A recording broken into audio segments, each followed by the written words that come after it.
Coca Cola, 7 up, Sprite, Pepsi, Fanta, এগুলো প্রত্যেকটা হলো কি বিধর্মীদের পণ্য। বিশেষ করে এইটা সম্পর্কে এখন ব্যাপক প্রচার হচ্ছে।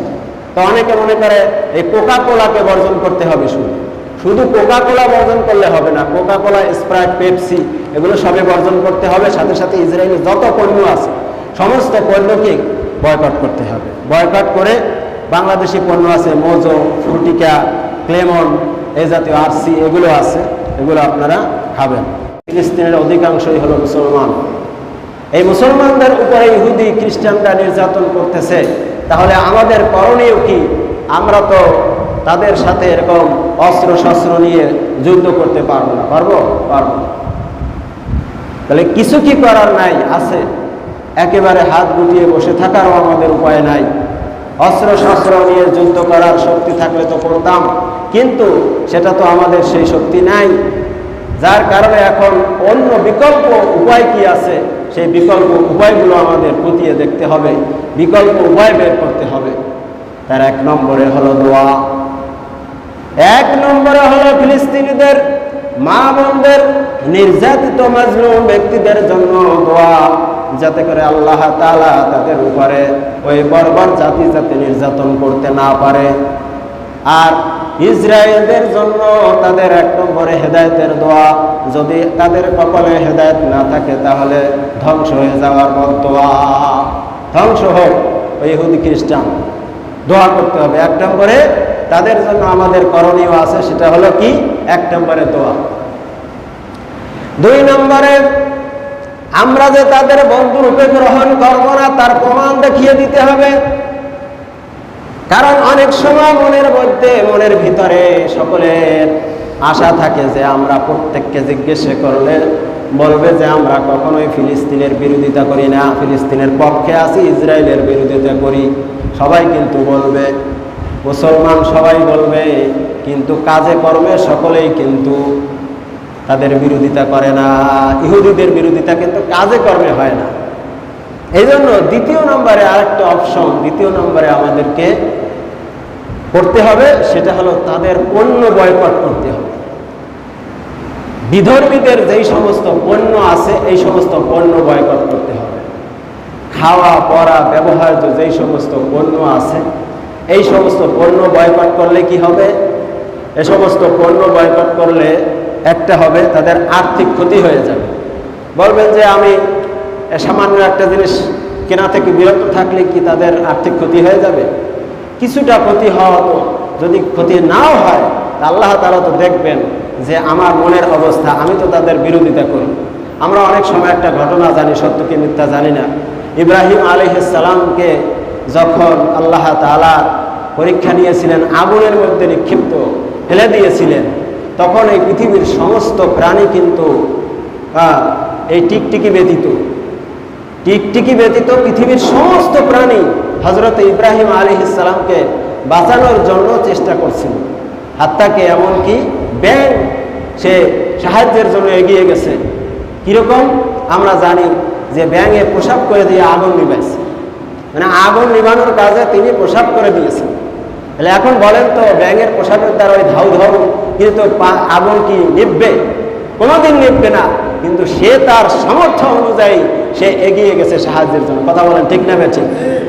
ছোট্ট প্রাণী হলেও, আমি ছোট্ট ব্যক্তি হলেও আমার একটু হরকত, আমার একটু প্রচেষ্টা, এটা আল্লাহ তাআলার কাছে অনেক গ্রহণযোগ্যতা রাখে। এটা ব্যাঙের প্রসাবের দ্বারা কিছুই হবে না, ছোট্ট একটি প্রাণীর মাধ্যমে কিছুই হবে না, বরং আল্লাহ তাআলা তাকে হেফাজত করবে।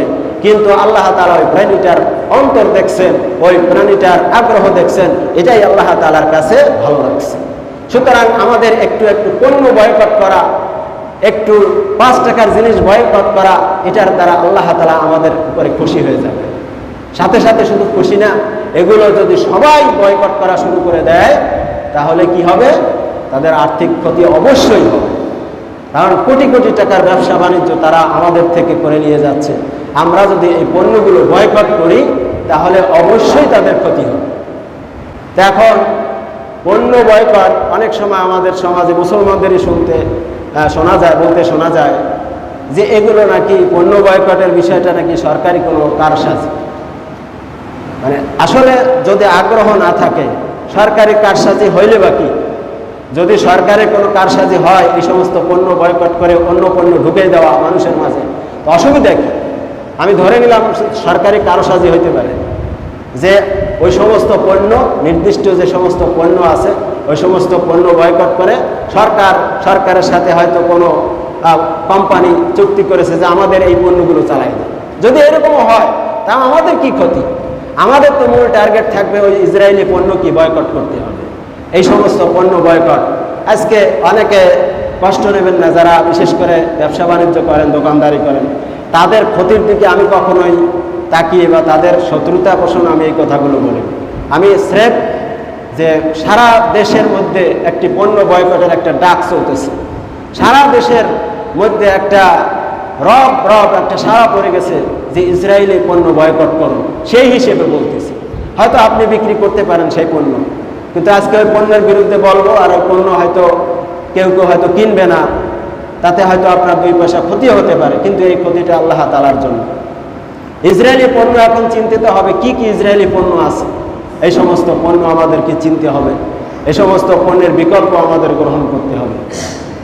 তা আমি মোটামুটি কয়েকটি, আরও অনেক পণ্য আছে, আমি কয়েকটি পণ্যের একটা তালিকা আমি এক জায়গা থেকে নিয়ে আসছি। এই সমস্ত পণ্য এগুলো আমাদেরকে চেষ্টা করতে হবে এগুলো থেকে বয়কট করা।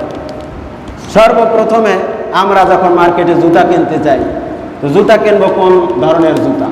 আমাদের সমাজে দীর্ঘদিন ধরে বাটা যে জুতা কোম্পানি আছে, এই বাটা কোম্পানিটা হলো ইসরায়েলি কোম্পানি।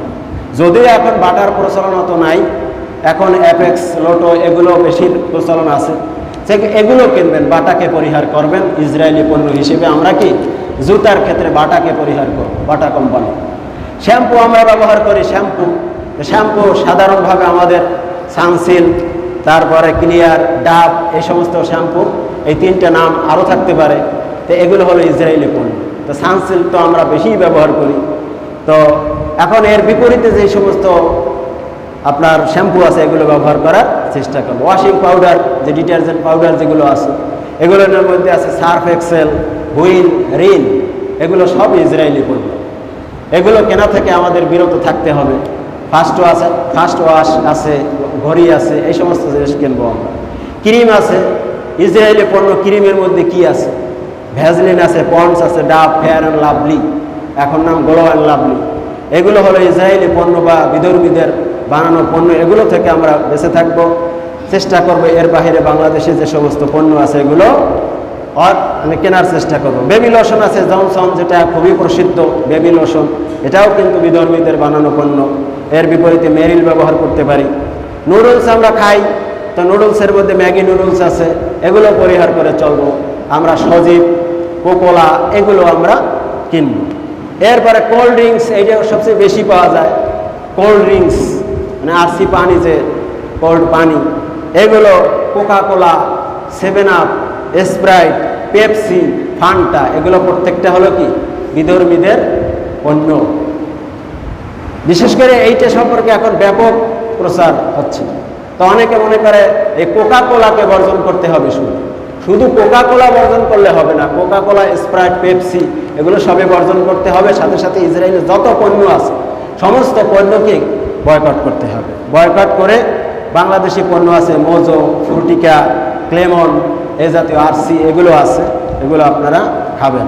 চা আছে তাজা, চা আছে তাজা, এই তাজা চা, এটা ইসরায়েলি পণ্য। আর এর বিপরীতে আছে মির্জাপুর, ইস্পাহানি, মির্জাপুর, এটা কিনবেন। সাবান আছে লাক্স, ডাব, লাইফ বয়, এগুলো আপনারা কিনবেন না। এগুলোর বিপরীতে কেয়া, মেরিল, তিব্বত, এগুলো কিনবেন। পেস্ট আছে পেপসুডেন্ট, ক্লোজ আপ, এগুলো আপনারা কিনবেন না। এর বিপরীতে আমরা ডাক্তারি শাস্ত্র মতো আমরা বেশি ভালো যেটা, সেটা হলো মেডিপ্লাস, এগুলো ব্যবহার করব। এ জাতীয় আরও অনেক পণ্য আছে যেগুলো জানবেন, জেনে যে আমি যখন একটি পণ্য আমি ক্রয় করব তখন মনে করতে হবে যে এটা কি ইসরায়েলি পণ্য। একটা শব্দ, একটা আওয়াজ চতুর্দিকে উঠিয়ে দেবেন। দোকানদারও কি করবে, সেও চিন্তা করবে যে মানুষের চাহিদাটা কি, সেই চাহিদা অনুযায়ী আমি পণ্য আনি। আপনি প্রত্যেকটা পণ্য ক্রয়ের আগে দেখবেন যে এটা ইসরায়েলি পণ্য কিনা, বিধর্মীদের পণ্য কিনা, চেষ্টা করবেন বর্জন করার। তো এভাবে করে আমরা যদি একটু সচেতন হই, এভাবে সারা দেশে সারা বিশ্বে যদি এইরকম পণ্য বয়কটের ডাক চলতেছে, আর এই ডাকে যদি আমরা প্রত্যেকে সারা দিয়ে পণ্য বয়কট করতে পারি, তাহলেও কিছু হলেও আমাদের দ্বারা ইসরায়েলি ইহুদিদের ক্ষতি করা হবে এবং ফিলিস্তিনিদের পক্ষে সাহায্য করা হবে। আর সাথে সাথে মজলুম যে ফিলিস্তিনিদের জন্য সব সময় দোয়া করতে থাকব এবং এই দোয়া করতে থাকবো, আল্লাহ তুমি এমন কিছু লোককে তৈরি করে দাও যাতে করে ওই ইহুদি জাতিকে ধ্বংস করে দিয়ে ফিলিস্তিনিদেরকে সাহায্য করতে পারে। আর যারা তাই এই কাজে লিপ্ত আছে, ইহুদিদেরকে ধ্বংস করার কাজে লিপ্ত আছে, তাদেরকে বেশি থেকে বেশি মদত দান করো, সাহায্য করো। আল্লাহ তাআলা আমাদের এই প্রচেষ্টাটুকুকে কবুল করে নিন, সকলে বলেন আমিন। Coca Cola, 7 up, Sprite, Pepsi, Fanta, এগুলো প্রত্যেকটা হলো কি বিধর্মীদের পণ্য। বিশেষ করে এইটা সম্পর্কে এখন ব্যাপক প্রচার হচ্ছে। তো অনেকে মনে করে এই কোকা কোলাকে বর্জন করতে হবে, শুধু কোকা কোলা বর্জন করলে হবে না, কোকা কোলা, স্প্রাইট, পেপসি এগুলো সবে বর্জন করতে হবে। সাথে সাথে ইসরায়েলের যত পণ্য আছে সমস্ত পণ্যকে বয়কট করতে হবে। বয়কট করে বাংলাদেশি পণ্য আছে, মোজো, ফ্রুটিকা, ক্লেমন, এই জাতীয় আরসি এগুলো আছে, এগুলো আপনারা খাবেন।